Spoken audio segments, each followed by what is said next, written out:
સ્વતંત્ર ભારતનું 80મું કેન્દ્રીય બજેટ સંસદમાં રજૂ થયા બાદ ભારતીય જનતા પાર્ટી બનાસકાંઠા જિલ્લા દ્વારા આજે પત્રકાર પરિષદ યોજવામાં આવી હતી, જેમાં બજેટને જનકેન્દ્રી અને વિકાસલક્ષી ગણાવવામાં આવ્યું હતું.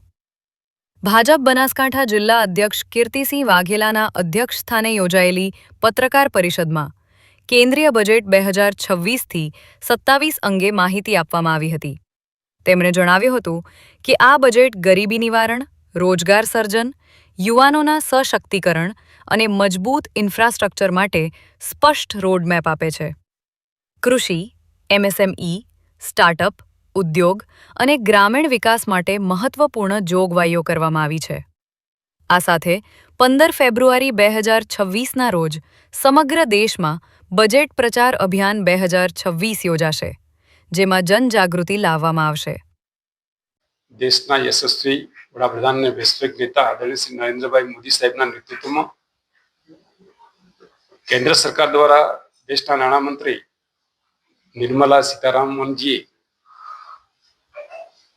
આપણા ભારતને વિકસિત ભારત બનાવવા માટે 2047માં આપણું ભારત એ વિકસિત ભારત બને એ માટે દેશના લોકોના સર્વાંગી વિકાસ માટે, વિકસિત ભારતના નિર્માણ માટે જે બજેટ રજૂ કર્યું છે કે જેની અંદર દેશના છેવાડાના વ્યક્તિના ઉત્કર્ષ અને ઉત્થાન માટેની જોગવાઈ આ બજેટની અંદર કરી છે.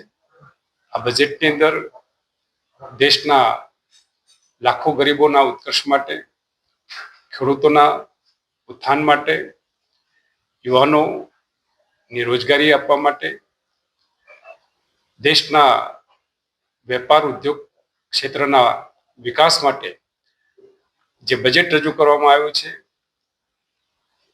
જે આગામી દિવસોની અંદર આપણો દેશ વિશ્વની ત્રીજી આર્થિક તાકાત બને એ દિશાને બળ આપનારું આ બજેટ છે. દેશના લોકોના કલ્યાણ માટે આ બજેટ આપવા બદલ દેશના નાણામંત્રી નિર્મલા સીતારામનજી અને આદરણીય વડાપ્રધાન આદરણીય શ્રી નરેન્દ્રભાઈ મોદી સાહેબને હું અભિનંદન સાથે શુભકામના આપું. જીતુ સોલંકી, દ્રષ્ટિકોણ ન્યૂઝ, બનાસકાંઠા.